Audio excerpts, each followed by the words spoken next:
Setiap kali ada masalah di keluarga suamiku, entah itu kiriman uang telat, suami lupa menelepon, sampai hal-hal kecil seperti tidak hadir di acara keluarga, ada satu hal yang hampir selalu terjadi lebih dulu daripada apapun. Namaku disebut. Bukan untuk ditanya kabar atau sekadar disapa, tapi untuk dijadikan alasan.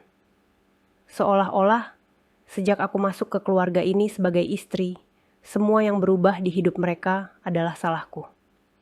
Sebelum aku membuka seluruh kisahnya, silakan tekan like dan subscribe agar aku bisa terus membawakan cerita seperti ini untuk kalian. Tulis juga, dari daerah mana kamu menonton. Aku selalu penasaran dari mana saja kalian yang mendengar ceritaku malam ini. Namaku Rani. Usia pernikahanku baru beberapa tahun, tapi rasanya aku sudah mengumpulkan cukup banyak kalimat menyakitkan untuk menulis satu buku penuh. Sejak awal menikah dengan suamiku Dimas, aku berusaha menjadi menantu yang baik. Aku ikut bantu di dapur kalau ke rumah mertua, ikut mengangkat piring, ikut menggendong keponakan, ikut mengingatkan Dimas agar tidak lupa menelepon ibunya. Kadang aku bawakan kue kecil meski uang belanja di rumah sedang tipis, karena dalam hati aku ingin mereka merasa tetap diperhatikan.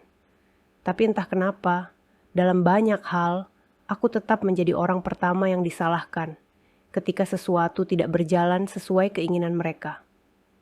Waktu Dimas tidak bisa pulang ke kampung karena jadwal kerjanya padat, misalnya. Telepon dari mertuaku masuk malam-malam, suaranya terdengar kecewa dan sedikit dingin. Ia berkata pada Dimas bahwa sejak menikah denganku, anak laki-lakinya seperti menjauh. Padahal aku justru yang menyuruh Dimas untuk menelepon dan menjelaskan baik-baik alasannya. Namun di ujung kalimat, tetap saja ada selipan, begini kurang lebih. Kalau istrimu mengerti, ia akan dorong kamu datang, seberapapun capeknya. Aku mendengarnya karena telepon itu di loudspeaker. Waktu itu, aku sedang melipat baju di samping Dimas. Wajahnya kaku, bingung antara membela diriku dan menjaga perasaan ibunya. Ia memilih jalan paling aman. Diam, mencoba mengganti topik. Sementara aku berpura-pura fokus pada kaus-kaus yang kulipat. Padahal di dalam dadaku ada sesuatu yang perlahan mengerut. Contoh lain terjadi ketika kiriman uang bulan itu tidak bisa sebesar biasanya. Kami memang sedang ada kebutuhan mendadak. Dimas harus memperbaiki motornya agar bisa tetap dipakai kerja. Dari awal aku bilang, kalaupun harus mengurangi, sebaiknya Dimas yang menjelaskan sendiri pada keluarganya, agar tidak ada salah paham. Tapi lagi-lagi, ketika suara kecewa terdengar di seberang telepon, arah kalimatnya berbelok ke tempat yang sama. Sejak kamu nikah, kamu bukan seperti dulu. Istrimu pasti tidak suka kamu kirim ke sini. Padahal kenyataannya, akulah orang yang sering bilang pada Dimas, kirim saja dulu, nanti belanja di rumah akan kuatur sebisanya. Namun cerita itu tidak pernah sampai ke telinga sana. Yang mereka lihat hanya berkurangnya angka di rekening. Yang mereka cari adalah siapa yang bisa dijadikan sebab. Dan seringkali paling mudah menunjuk ke orang yang baru datang di keluarga. Menantu. Hari-hari seperti itu membuatku sering bertanya pada diri sendiri. Apakah aku ini benar-benar seburuk yang mereka pikirkan? Aku mengulang-ulang semua sikapku. Apakah aku pernah membatasi Dimas mengunjungi orang tuanya? Apakah aku pernah melarangnya mengirim uang? Apakah aku pernah bicara kasar pada kakak dan adik ipar? Dalam ingatanku, aku hanya banyak mengalah. Tapi di mata mereka, entah bagaimana, aku ditulis dengan tinta yang berbeda. Yang membuat semuanya lebih berat adalah sikap Dimas, yang cenderung memilih aman. Ia bukan suami yang sengaja jahat atau tidak peduli padaku. Di rumah, ia cukup hangat, bercanda dengan anak kami, membantu sedikit ketika aku benar-benar kewalahan. Namun ketika berada di tengah keluarganya sendiri, seolah ada peran lama yang ia pakai kembali. Anak laki-laki yang harus menjaga suasana, tidak boleh membantah, tidak boleh membuat orang tua merasa diserang. Dalam peran itu, suaranya mengecil, Dan begitu juga kesediaannya untuk menyanggah kalimat-kalimat yang diarahkan kepadaku. Pernah suatu kali kami datang ke acara keluarga di rumah mertua. Banyak orang, banyak makanan, banyak obrolan yang melayang dari dapur ke ruang tamu. Di tengah-tengah tawa, tiba-tiba seseorang melontarkan canda yang terasa menamparku. Kurang lebih intinya, sejak Dimas ikut aturan istri, ia jadi lebih jarang kumpul keluarga. Awalnya aku pikir itu hanya lelucon, tapi ketika komentar seperti itu diulang-ulang dengan kata yang berbeda, rasanya bukan lagi sekadar bercanda. Aku tersenyum kaku, mencoba menanggapi dengan ringan. Aku bilang, justru aku yang sering mengingatkan Dimas untuk datang ke rumah orang tuanya. Tapi jawabannya hanya tawa yang terasa kosong di telingaku, disusul kalimat, "Ah, itu katanya saja. Kita kan tahu laki-laki kalau sudah dipegang istrinya." Dimas hanya menggaruk kepala, tertawa hambar, tidak benar-benar menyangkal.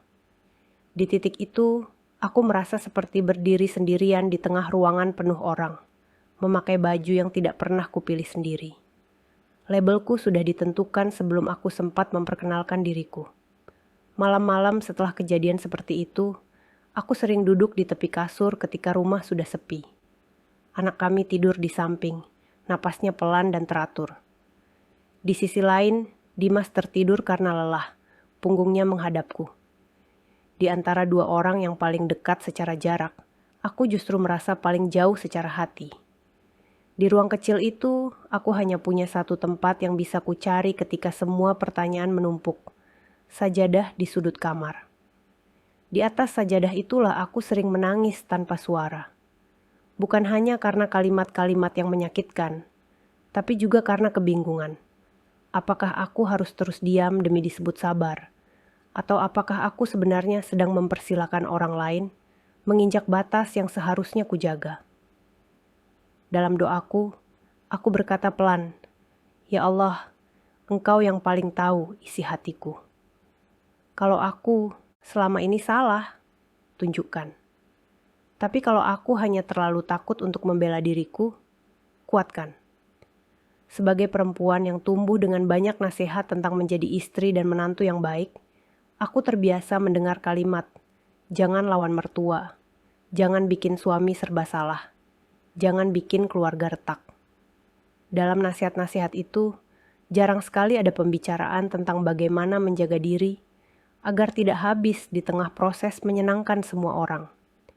Jadi ketika aku mulai lelah, respon pertamaku bukan mencari batas sehat, melainkan menyalahkan diri sendiri karena merasa lelah. Aku pernah berpikir, mungkin inilah konsekuensi menjadi bagian dari keluarga orang lain. Mungkin ini memang tugas menantu, menampung semua rasa kecewa yang tidak bisa terus ditujukan pada anak sendiri. Tapi seiring waktu, rasa sesak di dadaku tidak berkurang, justru menebal. Setiap kali ada masalah, bahkan yang tidak ada hubungannya denganku, namaku tetap muncul dalam kalimat yang bernada menyudutkan. Sampai pada suatu titik, aku mulai bertanya dengan lebih jujur pada diri sendiri. Kalau setiap kali ada yang salah, aku yang dipersalahkan, lalu sampai kapan aku harus membiarkan diriku berdiri di posisi itu tanpa bergerak?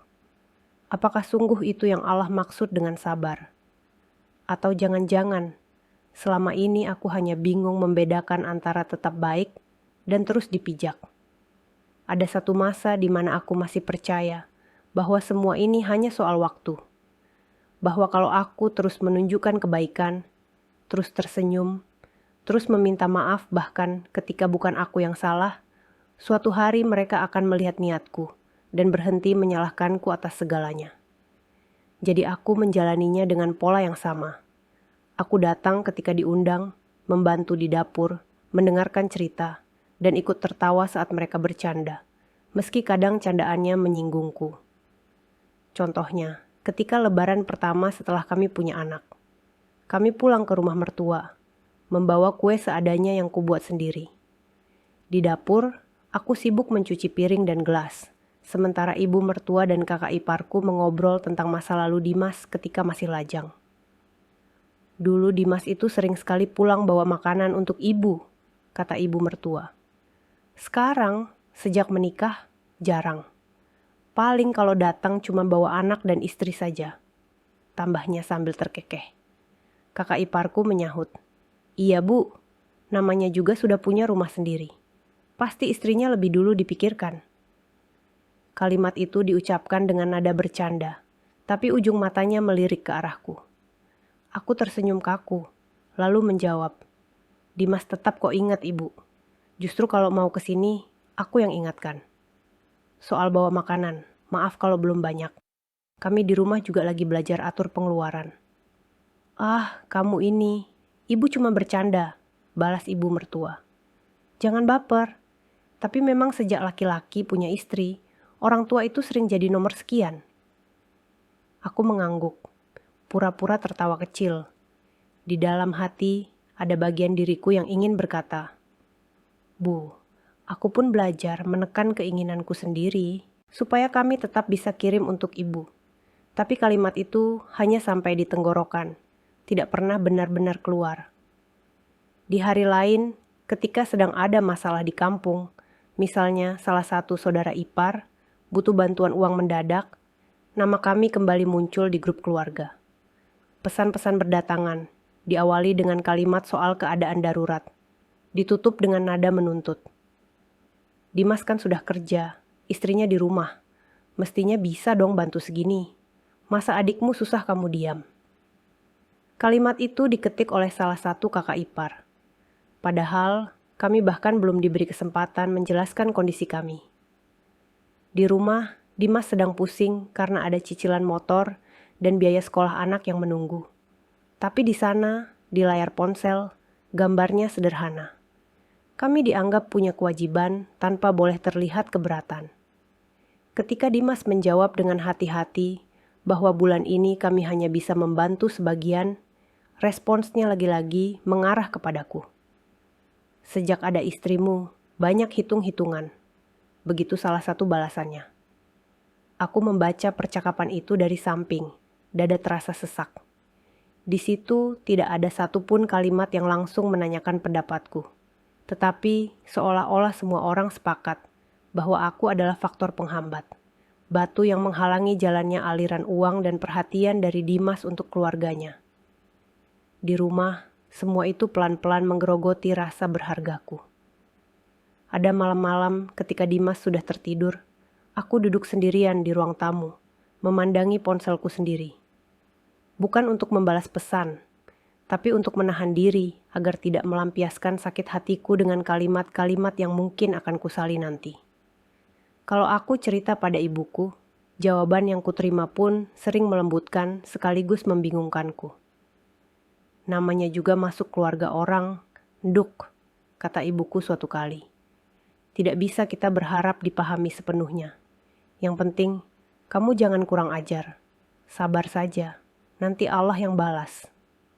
"Aku sudah berusaha sabar, Bu," jawabku pelan. "Tapi kalau tiap ada apa-apa namaku yang diseret, aku lama-lama merasa aku ini masalah yang berjalan.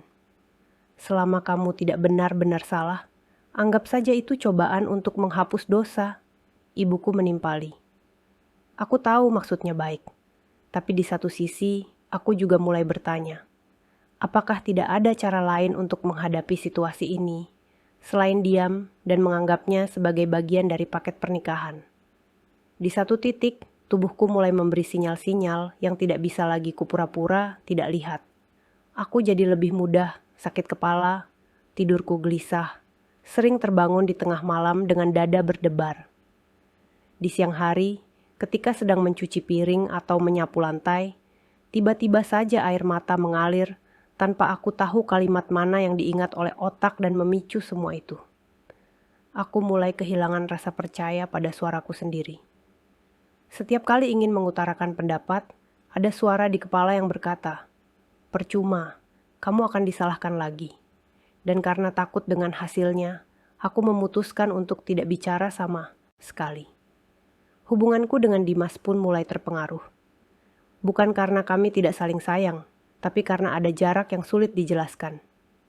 Ia sering bertanya, "Kamu kenapa kelihatan murung?"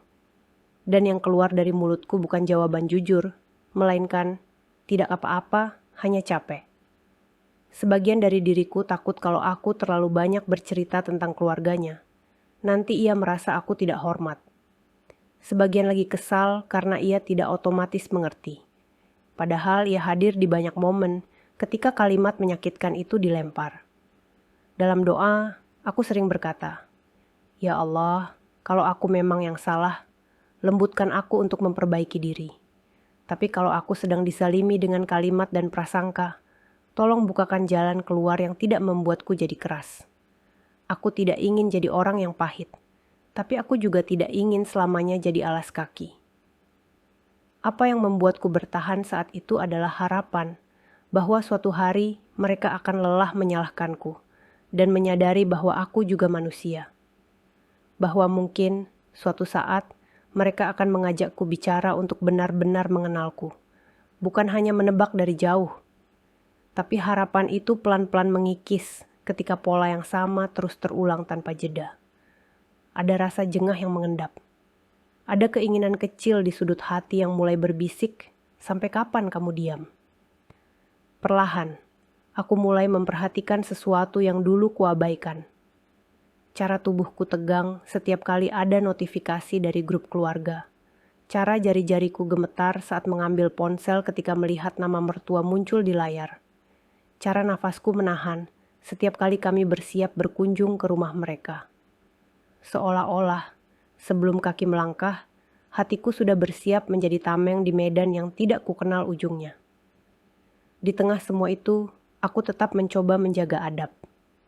Ketika bertemu, aku salim, tersenyum, bertanya kabar. Aku tidak membalas komentar sinis dengan kata-kata kasar. Tapi di dalam, aku mulai sadar bahwa tetap baik seharusnya bukan berarti menghapus seluruh rasa terluka, lalu menumpuknya di satu sudut yang tidak pernah dibersihkan. Ada satu kejadian yang menjadi puncak dari semua penumpukan itu. Saat sebuah percakapan di grup keluarga, tidak lagi sekadar menyindir, tetapi langsung menaruh semua beban di pundakku dengan sangat jelas. Malam itu, aku membaca namaku disebut dengan cara yang membuatku benar-benar merasa kecil. Dan dari sanalah, pelan-pelan arah hidup batinku mulai bergeser. Bukan ke arah marah-marah tanpa kendali, tapi ke arah bertanya lebih serius.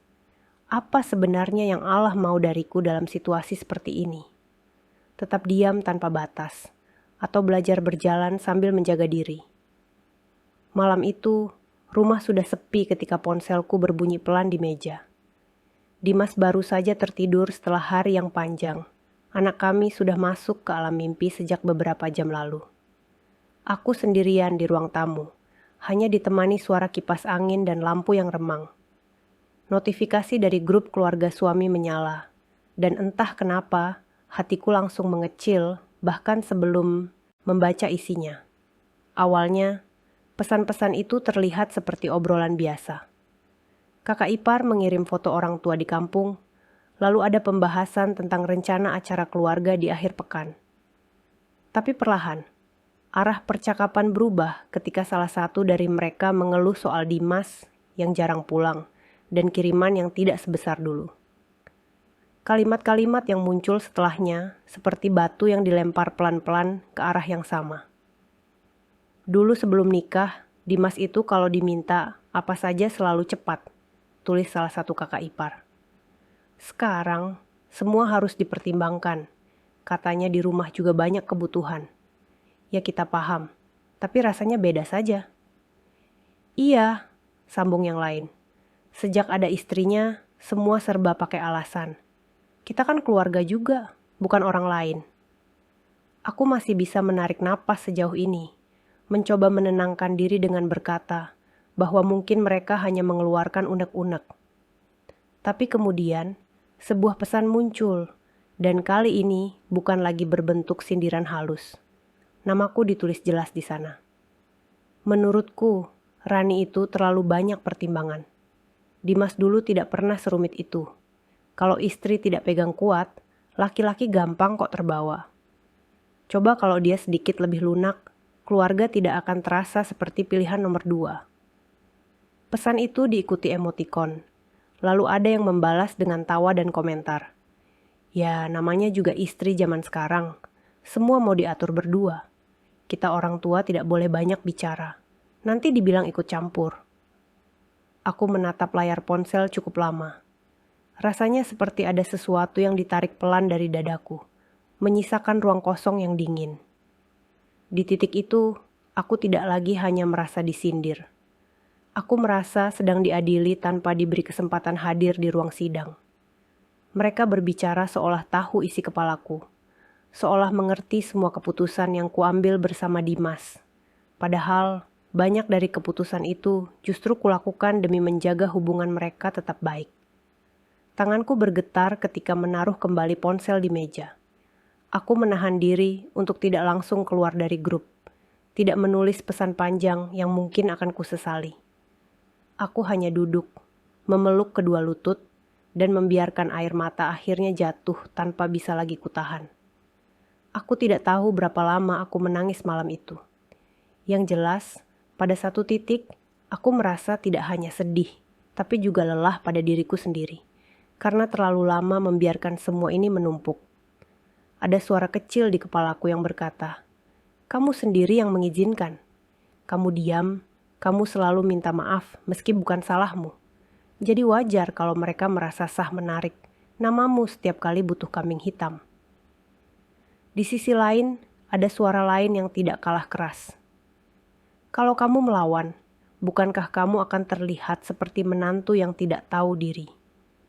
Bagaimana kalau Dimas merasa serba salah? Bagaimana kalau keluarga benar-benar retak? Di tengah pertarungan dua suara itu, aku bangkit pelan, mengambil wudhu, dan membentangkan sajadah di ruang tamu.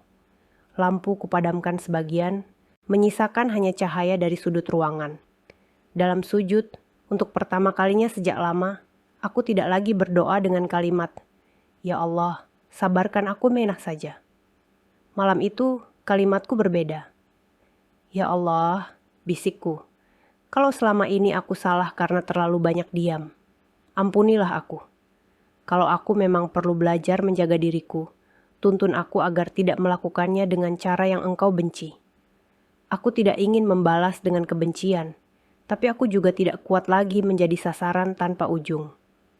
Setelah salat, aku duduk bersandar di dinding, memegang ponsel lagi. Bukannya menjawab grup, aku justru membuka sebuah rekaman kajian pendek, yang kebetulan pernah dikirim temanku beberapa hari sebelumnya.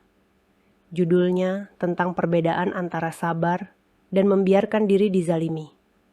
Waktu itu, aku hanya menyimpannya tanpa sempat mendengar.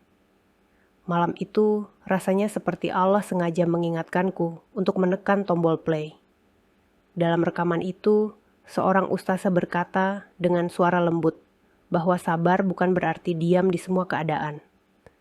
Bahwa ada saatnya seorang hamba menjaga dirinya dari perlakuan tidak adil bukan karena ia kurang sabar, tapi karena ia menghormati amanah yang Allah titipkan padanya.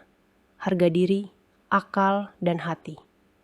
Ia menjelaskan bahwa Allah tidak menyuruh kita menjadi keset yang bisa diinjak seenaknya, melainkan hamba yang tetap lembut tapi punya batas. Ada bedanya, kata ustazah itu, antara tetap baik dan membiarkan diri terus dipijak. Tetap baik berarti kamu menjaga adab, kamu tidak membalas dengan kejahatan, kamu tidak menyebar aib. Tapi kamu juga boleh kok berkata, "Saya tidak setuju diperlakukan seperti ini." Kamu boleh menolak tuduhan yang tidak benar. Itu bukan kurang ajar, itu menjaga diri. Kalimat-kalimat itu menembus hatiku pelan-pelan. Aku merasa seperti sedang bercermin, dan akhirnya melihat sesuatu yang selama ini aku hindari tatapannya. Ternyata, selama ini, aku bersembunyi di balik kata sabar untuk menutupi ketakutanku sendiri. Bukan hanya takut dimusuhi keluarga suami, tapi juga takut menghadapi diriku yang mungkin harus berubah. Setelah kajian itu selesai, aku mengirim pesan ke seorang teman lama yang sudah lama tidak kutemui, tapi sering menuliskan hal-hal menenangkan di statusnya. Namanya Mira. Ia juga seorang istri dan ibu, dan beberapa kali menyinggung tentang batas sehat dalam rumah tangga. "Mira," tulisku, "bolehkah aku curhat sedikit? Aku merasa kelelahan menjadi orang yang selalu disalahkan di keluarga suamiku. Aku takut kalau aku bicara, aku akan dianggap durhaka. Tapi kalau aku terus diam, aku merasa seperti hilang. Tak kusangka, ia membalas cukup cepat. Boleh sekali. Kamu bukan satu-satunya yang merasa seperti itu. Aku menceritakan garis besar situasiku, tanpa menyebut nama secara spesifik. Tentang setiap masalah di keluarga yang ujung-ujungnya mengarah padaku. Tentang bagaimana Dimas lebih sering diam. Tentang percakapan di grup malam itu. Mira menjawab dengan panjang, tapi ada satu kalimat yang paling menancap. Rani, kamu boleh tetap jadi menantu yang baik tanpa harus menjadi tempat sampah emosi satu keluarga.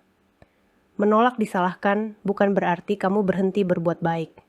Itu berarti kamu mulai berbuat baik juga pada dirimu sendiri.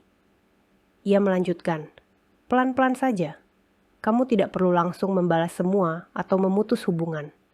Tapi kamu bisa mulai dari hal sederhana. Bicara jujur pada suamimu. Katakan bahwa kamu sakit hati ketika namamu selalu dipakai. Minta dia untuk tidak lagi diam ketika itu terjadi. Keluarga suamimu mungkin tidak langsung berubah, tapi kamu butuh sekutu. Dan orang itu seharusnya pasanganmu. Aku membaca pesannya berulang kali. Ada rasa takut, tentu, karena membayangkan pembicaraan dengan Dimas saja sudah membuat perutku mual. Tapi untuk pertama kalinya, aku membayangkan kemungkinan hidup di mana aku tidak selalu menjadi sasaran empuk. Hidup di mana aku bisa tetap menyambut mertua dengan senyum, sambil juga punya keberanian lembut untuk berkata tidak ketika mereka melempar sesuatu yang bukan bagianku. Malam itu, sebelum tidur, aku menatap punggung Dimas yang terangkat turun mengikuti napasnya. Dalam hati, aku berkata, aku lelah mas, tapi aku juga masih ingin menjaga. Hanya caranya yang mungkin harus berbeda.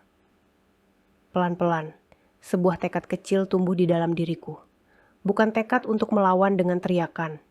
Bukan tekad untuk memutus hubungan, tapi tekad untuk berbicara. Esok atau lusa, aku belum tahu. Tapi aku mulai berjanji pada diri sendiri bahwa suatu hari dalam waktu dekat, aku akan duduk bersama Dimas dan bercerita bukan lagi dari posisi menahan, melainkan dari posisi ingin dipahami. Dan mungkin dari situlah langkah kecil pertama akan diambil. Dari sebuah percakapan di antara dua orang yang selama ini sama-sama terlalu banyak diam di depan orang lain.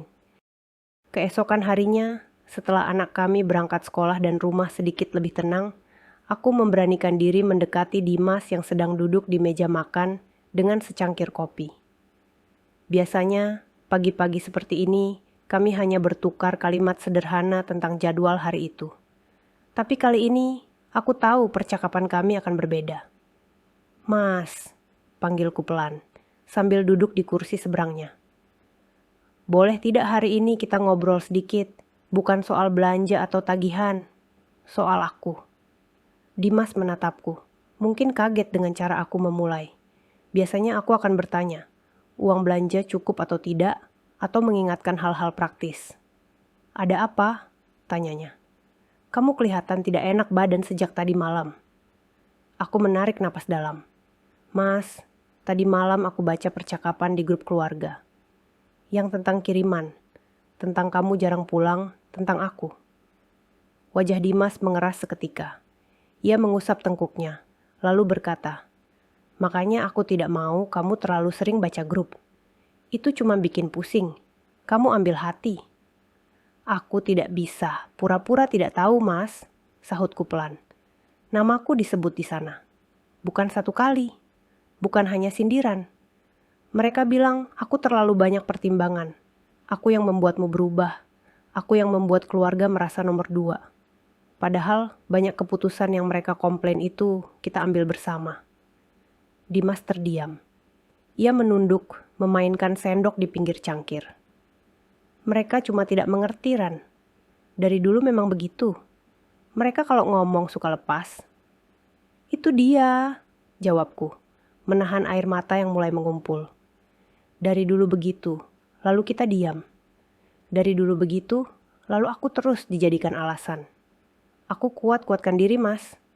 Aku bilang pada diriku, ini bagian dari jadi istri, jadi menantu. Tapi semalam saat membaca namaku ditulis seperti itu, aku merasa bukan hanya disindir, aku merasa diinjak. Dan yang paling menyakitkan, kamu ada di grup yang sama, tapi kamu tidak mengatakan apapun. Kalimat terakhir itu keluar lebih lirih daripada yang kurencanakan. Bukan tuduhan, lebih seperti pengakuan luka. Dimas mengangkat wajahnya, menatapku. Ada sesuatu di matanya yang bergeser antara bertahan dan menyerah. Kalau aku balas, nanti mereka menganggap aku membela kamu dan melawan keluarga sendiri, katanya. Aku tidak mau suasana tambah panas. Kadang diam itu lebih aman. Aku mengangguk pelan. Aku mengerti, Mas. Aku tahu kamu juga serba salah. Tapi aku ingin kamu dengar dari mulutku langsung. Waktu kamu memilih diam di sana, aku merasa sendirian di tengah orang-orang yang sudah sepakat menaruh semua salah di pundakku. Di rumah, kamu bilang sayang. Di luar, kamu membiarkan namaku diputar sesuka hati. Dimas menarik napas panjang, meneguk sedikit kopinya yang sudah mulai dingin. Terus kamu mau apa? Tanyanya akhirnya. Kamu mau aku keluar dari grup keluarga? Atau kamu mau aku putus hubungan dengan mereka? Aku menggeleng cepat. Tidak, Mas. Aku tidak ingin begitu. Mereka tetap orang tuamu, saudara-saudaramu. Aku tidak mau menjadi alasan retaknya keluarga. Aku cuma ingin kamu berdiri di sampingku, bukan di belakangku, ketika namaku diseret. Aku ingin kamu berkata dengan tenang bahwa banyak keputusan adalah keputusan kalian berdua, bukan semata pengaruh istri. Aku ingin kamu bukan hanya membelaku di rumah, tapi juga di ruang di mana namaku disebut. Kamu tahu tidak, Ran? Ucapnya, suaranya melembut. Sebagai anak laki-laki, dari kecil aku diajari bahwa membantah orang tua itu dosa. Bahkan ketika mereka salah mengerti, kami diajarkan lebih baik diam daripada merespon. Jadi, kalau aku diam ketika mereka menyinggung kamu, itu bukan karena aku tidak peduli. Aku hanya takut dianggap anak durhaka. Aku mendengarkan, kali ini mencoba melihat dari kacamata yang berbeda. Aku paham ketakutan itu, Mas, kataku. Aku juga diajari hal yang sama. Tapi semalam aku dengar kajian, dan aku juga ngobrol dengan temanku. Mereka bilang, ada bedanya antara durhaka dengan sekadar berkata jujur, bahwa sesuatu tidak adil. Kamu boleh menghormati orang tuamu tanpa mengiyakan semua kalimat mereka, terutama jika kalimat itu menyakiti orang yang juga harus kamu jaga. Aku melanjutkan, aku tidak minta kamu membentak, tidak minta kamu mengata-ngatai mereka. Aku hanya minta, jika kelak ada yang bilang, sejak ada istrimu, kamu begini dan begitu, kamu bisa berkata, ini keputusan saya, jangan salahkan istri. Itu saja sudah sangat besar artinya buatku. Dimas terdiam lagi. Tapi kali ini, lama diamnya terasa berbeda. Ia tidak tampak sekadar menghindar, lebih seperti benar-benar mencerna. Kalau nanti mereka balik marahi aku, bagaimana? Tanyanya pelan. Kalau mereka bilang aku telah dibutakan istri. Aku tidak bisa menjanjikan mereka akan langsung mengerti, Mas. Jawabku jujur. Mungkin mereka akan kaget. Mungkin mereka akan tersinggung. Tapi aku percaya, kalau kamu bicara dengan kalimat yang tetap sopan, tetap lembut, lama-lama mereka akan melihat bahwa kamu bukan sedang melawan, kamu hanya menata. Kamu yakin? Tidak 100%, kataku sambil tersenyum tipis. Tapi aku lebih takut kalau kita tidak pernah mencoba. Karena kalau kita terus begini, setiap luka baru akan ditumpuk di atas luka lama. Suatu hari, bisa jadi bukan hanya hubungan kita dengan mereka yang rusak, tapi juga hubungan kita berdua karena aku menyimpan terlalu banyak yang tidak terucap. Dimas meraih tanganku di atas meja. Sentuhan itu sederhana, tapi hangat. Aku minta maaf, ucapnya akhirnya. Minta maaf karena terlalu banyak diam. Minta maaf karena kamu merasa sendiri, padahal kamu sudah berusaha menjadi bagian dari keluarga ini. Air mataku yang sedari tadi, kutahan, akhirnya jatuh juga. Aku juga minta maaf kalau selama ini banyak protes di dalam hati, tapi jarang mengatakannya dengan cara yang bisa kamu pahami. Aku tidak ingin memusuhimu, Mas. Aku hanya ingin kita berjalan di arah yang sama. Kalau begitu, kita mulai pelan-pelan, kata Dimas. Aku tidak janji langsung berani bicara keras, tapi aku akan mulai dari hal kecil. Kalau ada yang menyinggungmu di depan aku akan coba luruskan. Dan kamu juga, kalau merasa tidak nyaman, jangan disimpan sendiri. Bilang padaku, jangan tunggu sampai meledak. Aku mengangguk. Sebuah batu yang sejak lama tergantung di dadaku, terasa sedikit bergeser dari tempatnya. Terima kasih, Mas, ucapku. Mulai sekarang, aku juga akan belajar membedakan kapan aku harus diam, kapan aku boleh berkata tidak. Aku tidak mau berhenti baik, tapi aku juga tidak mau lagi mengizinkan diriku terus dipijak. Kesempatan pertama untuk mempraktikkan tekad itu datang lebih cepat dari yang kami duga. Beberapa hari kemudian, kami berkunjung ke rumah mertua untuk makan siang bersama. Suasananya seperti biasa, dapur sibuk, ruang tamu ramai. Di tengah obrolan, muncul lagi topik tentang Dimas yang jarang pulang. Dulu sebelum nikah, kamu sebulan bisa beberapa kali ke sini, kata kakak ipar. Nada suaranya setengah bercanda, setengah menyindir. Sekarang, susah sekali. Pasti jadwal istrimu padat mengaturmu. Biasanya, di titik ini, aku akan tertawa kaku atau berpura-pura tidak dengar. Dimas akan menggaruk kepala, lalu membiarkan topik itu lewat dengan tawa hambar. Kali ini, sebelum aku sempat menahan napas, Dimas yang menjawab lebih dulu. Tidak begitu, katanya tenang. Jadwalku memang padat. Kalau aku kesini, seringnya justru Rani yang mengingatkan supaya aku sempat. Jadi kalau mau menyalahkan, jangan salahkan dia. Itu bukan adil. Ruangan seakan hening sepersekian detik. Beberapa pasang mata menoleh ke arah Dimas, lalu ke arahku. Ibu mertua mengerjapkan mata, jelas tidak menyangka. Loh, kamu kok bawa-bawa kata adil segala? Gumamnya.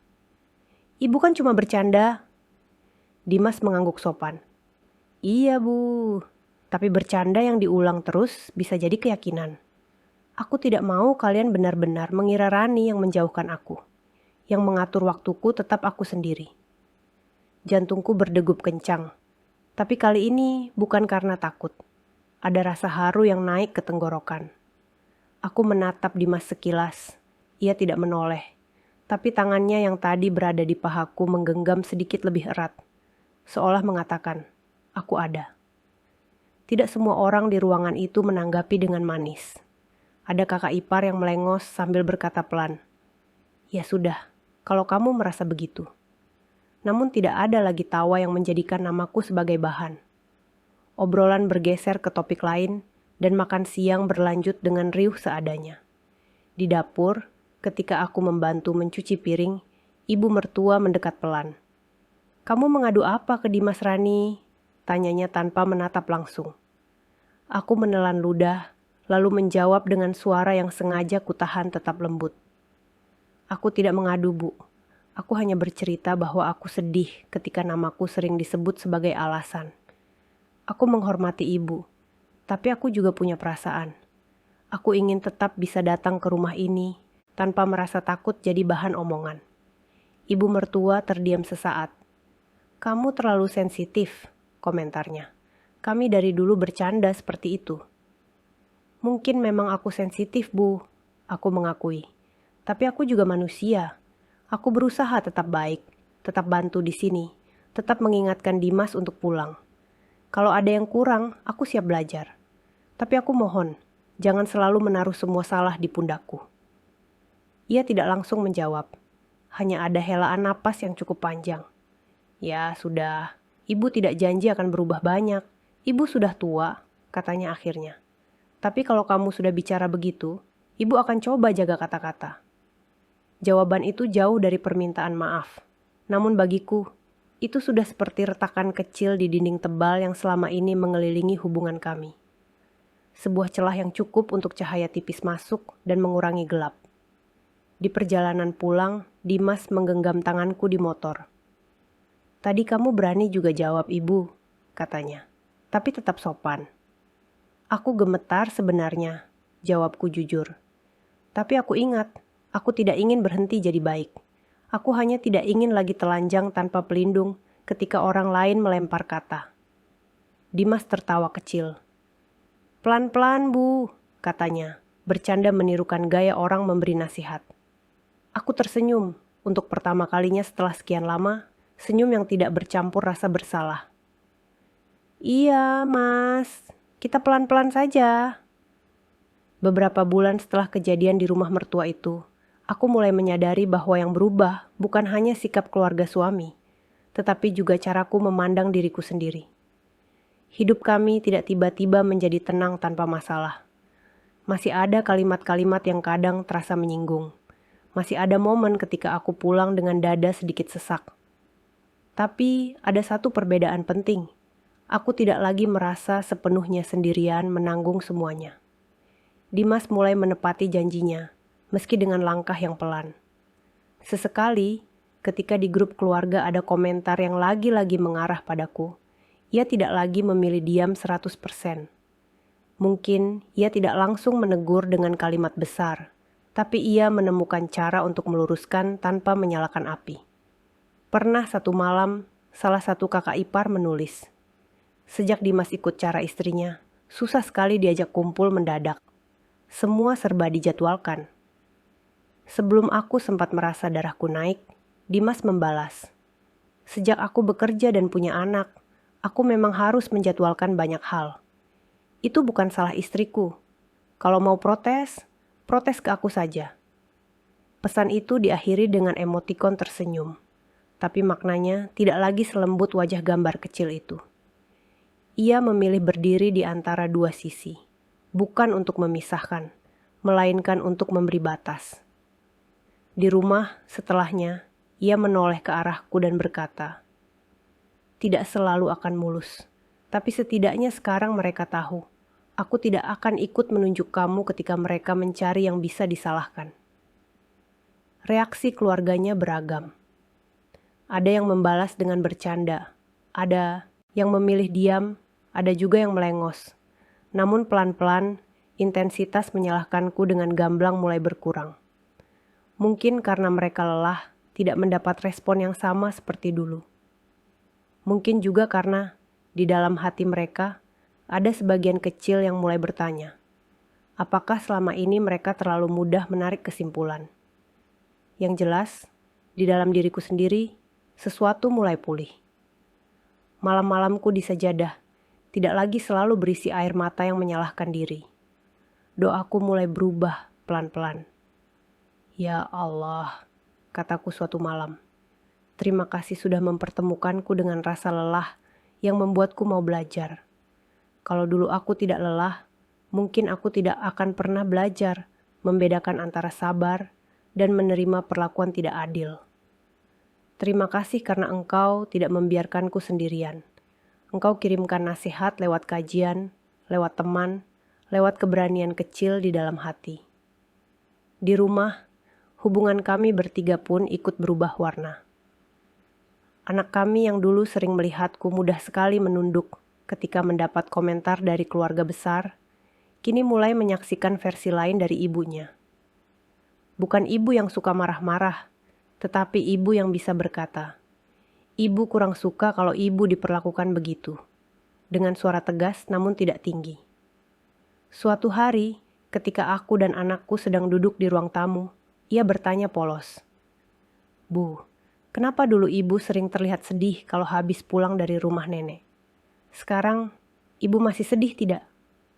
Pertanyaan itu menohok sekaligus menghangatkan. Aku berpikir sejenak, lalu menjawab, "Dulu, ibu sedih karena ibu merasa tidak punya suara. Ibu merasa apapun yang terjadi selalu ibu yang disalahkan, dan ibu diam saja. Sekarang ibu masih kadang sedih, tapi ibu sudah belajar mengatakan apa yang ibu rasakan, terutama ke bapak. Jadi sedihnya tidak mengendap sendirian terlalu lama." "Berarti sekarang ibu lebih berani?" tanyanya lagi, matanya berbinar. bukan berani untuk melawan, kataku sambil mengelus kepalanya. Tapi berani jujur, ke Bapak, ke diri sendiri, dan ke Allah. Ibu tidak mau berhenti baik. Ibu hanya tidak mau lagi membiarkan orang lain menjadikan ibu keset. Ia mengangguk, seolah menyimpan kalimat itu untuk suatu hari nanti ketika hidupnya sendiri mengajarinya hal serupa. Hubunganku dengan ibu mertua pun perlahan menemukan bentuk baru. Kami tidak tiba-tiba menjadi sangat dekat seperti ibu dan anak kandung, tapi ada ruang sedikit lebih lapang untuk bernapas. Kadang ia masih mengeluarkan komentar yang menekan, tapi beberapa kali ia juga menunjukkan bentuk perhatian yang tidak kusangka. Suatu sore, ketika kami sedang duduk di teras rumahnya setelah makan, ia berkata lirih, "Ibu ini orang lamaran. Cara bicara ibu kadang memang keras. Tapi bukan berarti ibu tidak sayang kamu. Kamu sudah mengurus Dimas dan cucu-cucu ibu di kota. Itu juga bukan hal kecil." Aku menoleh, agak kaget dengan pengakuan itu. "Terima kasih, Bu," jawabku pelan. "Aku juga minta maaf kalau selama ini lebih banyak diam. Kadang diamku mungkin membuat ibu salah paham, mengira aku tidak mau jelaskan apa-apa. Sekarang, kalau ada yang ibu ingin tahu, ibu boleh tanya langsung ke aku. Tidak perlu lewat asumsi." Ia terkekeh kecil. "Ya, kamu ini pandai bicara juga ternyata sekarang," katanya, separuh bercanda. Tapi kali ini, di ujung matanya tidak ada lagi kilatan tajam yang dulu sering kutangkap. Perubahan ini tidak terjadi dalam semalam. Ada hari-hari ketika aku kembali merasa kecil dan ingin kembali ke kebiasaan lama. Pura-pura tidak sakit, pura-pura tidak dengar. Tapi setiap kali perasaan itu muncul, aku mengingat lagi nasihat yang pernah kudengar. Bahwa menjaga diri juga bagian dari amanah. Bahwa Allah mencintai hamba yang lembut, tapi bukan yang membiarkan dirinya diinjak-injak tanpa usaha menjaga. Dalam proses itu, aku juga belajar satu hal penting. Cara aku memperlakukan diriku sendiri akan menjadi pelajaran diam-diam untuk anak-anakku. Jika aku terus membiarkan orang lain menyalahkanku atas segalanya, tanpa pernah berkata tidak, mereka mungkin akan tumbuh dengan keyakinan bahwa itulah definisi perempuan baik. Aku tidak ingin itu terjadi. Aku ingin ketika anak perempuanku kelak menjadi istri dan menantu, ia tahu bahwa ia boleh sopan dan hormat, tapi juga boleh menyatakan batas. Aku ingin ketika anak laki-lakiku dewasa, ia memahami bahwa mencintai orang tua bukan berarti membiarkan istrinya menjadi sasaran kemarahan yang seharusnya diarahkan pada keadaan, bukan pada orang. Dan semua itu, sedikit atau banyak, dimulai dari langkah kecil yang kuambil hari ini. Untuk kamu yang sedang mendengarkan cerita ini dan mungkin merasa hidupmu mirip denganku, diletakkan di tengah lingkaran keluarga yang selalu membutuhkan seseorang untuk disalahkan. Aku ingin kamu tahu sesuatu yang butuh waktu lama untuk berani kuakui. Menolak disalahkan atas hal yang bukan tanggung jawabmu bukan berarti kamu berhenti menjadi baik. Bukan berarti kamu berhenti berbakti, berhenti menghormati, atau berhenti sabar. Kamu boleh kok berkata dengan tenang, "Maaf, itu bukan sepenuhnya salah saya," tanpa meninggikan suara. Kamu boleh menolak tuduhan yang tidak benar, sambil tetap memilih tidak membuka aib siapapun. Kamu boleh menjaga jarak seperlunya, agar hatimu tidak koyak, sambil tetap mendoakan yang terbaik untuk mereka dari jauh. Pelan-pelan saja. Kamu tidak perlu menjadikan esok hari sebagai hari di mana semua hubungan direset dan semua orang diminta mengerti. Kadang, yang kamu butuhkan hanya satu percakapan jujur dengan suamimu.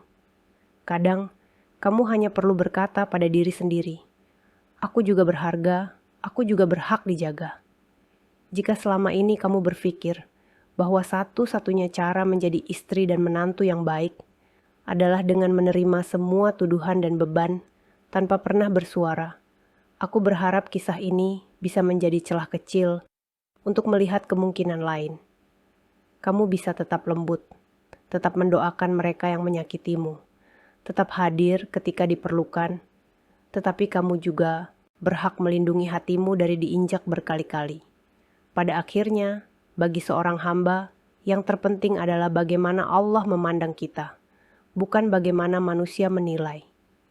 Jika niatmu menjaga batas adalah agar kamu bisa terus beribadah dengan hati yang lebih tenang, agar kamu tidak menyimpan dendam dan kebencian yang terlalu pekat, maka langkahmu pelan-pelan menjauh dari posisi selalu disalahkan. Justru bisa menjadi bagian dari syukurmu. Syukur karena berani menjaga titipan Allah berupa hati dan akal sehat. Aku masih Rani yang sama, yang datang ke rumah mertua dengan membawa makanan seadanya dan membantu di dapur. Aku masih berusaha tertawa ketika suasana memang mengundang tawa. Tapi ada sesuatu yang tidak lagi sama. Aku tidak lagi datang dengan perasaan siap dipijak. Aku datang sebagai seseorang yang juga memiliki tempat yang layak berdiri. Dan setiap kali suara lama di kepala mencoba berbisik, lebih mudah kalau kamu kembali diam saja. Aku tersenyum kecil dan menjawab, setidaknya dalam hati, aku ingin tetap baik. Tapi aku tidak ingin lagi hilang dalam proses menyenangkan semua orang. Pelan-pelan Bu, karena hati yang pernah terlalu sering disalahkan, butuh disentuh dengan cara yang lembut, termasuk oleh pemiliknya sendiri.